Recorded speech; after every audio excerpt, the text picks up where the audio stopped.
We are still in our season of Christmas. Matthew chapter 2, verse 1 talks about when Jesus was born in Bethlehem of Judea. In the time of Herod, wise men came from the east seeking to worship him. And therefore, in the next few minutes, we are going to talk about wise men from the east. The Bible records so many wise people, so many wise men and women who made powerful decisions that brought great positive results.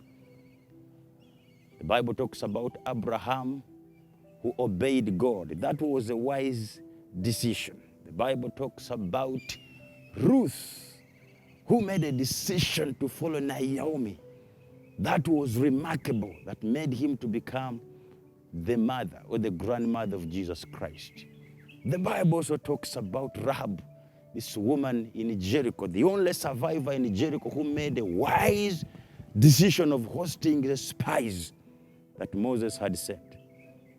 And there's the remarkable man of wisdom called Solomon, the wisest man who lived especially in the Old Testament. In prayer, he asked God for wisdom. He became the wisest and the richest man who ever lived because he made a wise decision to ask for wisdom. Now we are seeing in the New Testament, in chapter 2, wise men from the east. Some theologians say they came from Mesopotamia.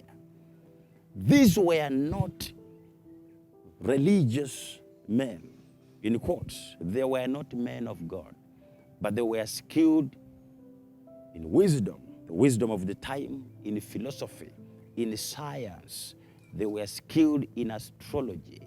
They were soothsayers. They were interpreters of dreams.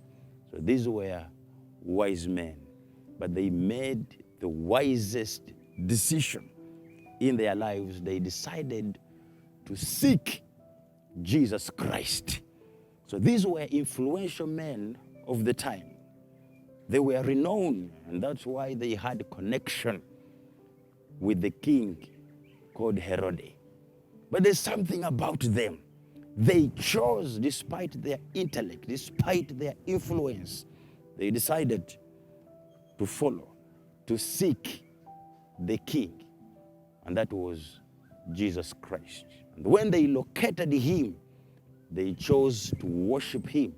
They acknowledged his presence. They acknowledged him as the king. And in the dream, the angel of God did not allow them to return to Herod. They decided to obey God. And therefore, in most cases, we think it's only those people who are poor, who never went to school, who are less educated, that are supposed to seek Jesus. I want to remind you, even the wise, the super intelligent, the influential, they seek him. They acknowledge his presence. They acknowledge that he is the King of Kings and he is the Lord of Lords. These wise men had to acknowledge that Jesus has superior wisdom. Friends, Jesus is the wisdom of God. Maybe you have access to wisdom in philosophy, in education, in astrology. And when you look at these men, I could say they were witch doctors because they were soothsayers. They were readers of dreams, but not with the power of God. But when they found Jesus, they acknowledged that this is the man worth worshiping. He is the king that we should follow. And they followed direction. What is the greatest wisdom? The greatest wisdom is to acknowledge that Jesus is the king, to acknowledge that he is the savior of our lives. And we can choose to surrender our lives to him and to follow him the rest of our lives. This is what the wise men did. Are you a wise man? You can choose to acknowledge him. You can adore him. You can worship him. You can choose to serve him. Again, Merry Christmas.